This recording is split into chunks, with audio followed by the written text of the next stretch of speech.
So how do you multiply 346 by 35? So in this method, I'm going to combine everything together. So we're going to do it like this. So 346 times 35. It's important that you have neat handwriting and try to write it big. So let's begin. We first start with the ones place. So I take 346 times 5. So I need my 5 times table. So let's list them out. 5, 10, 15, 20, 25, 30, 35, 40, 45, and 10 times 5 is 50. So then let's begin. 5 times 6, 1, 2, 3, 4, 5, 6. 5 times 6 is 30. So 3 goes up, 0 stays in the ones place. I have to regroup my 3 tenths. Next, 5 times 4, 1, 2, 3, 4.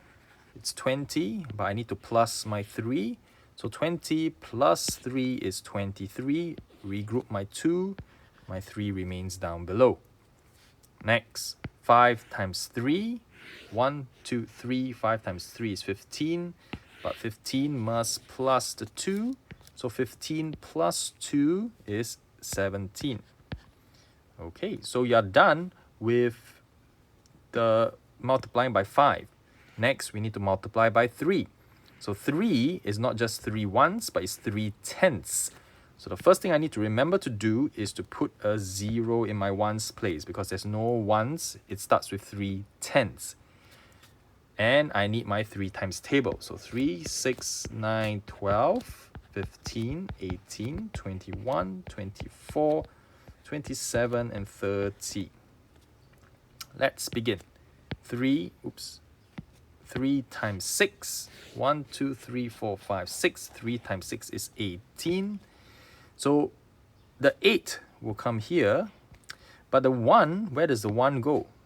Because I'm multiplying by the ones place, I need to regroup it into the tens place. So the 1 goes into the tens place, which goes above here. Okay?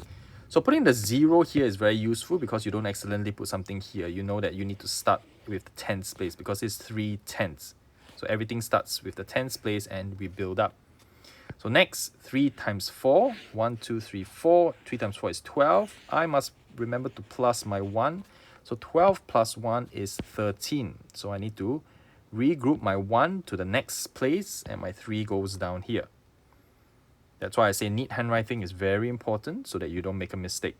3 times 3 is 9. 1, 2, 3 is 9. Plus the 1, that gives me 10. So I've got nothing else. I put it down here. Then the final step is to add them all up. 0 plus 0 is 0. 8 plus 3 is 11. 8, 9, 10, 11. Yes, 11. So I regroup my 1. 7 plus 3 is 10. 10 plus 1 is 11. 1 plus 1 plus 0 is 2. And then 1 is plus nothing is still 1. And so this is my answer. 12,110.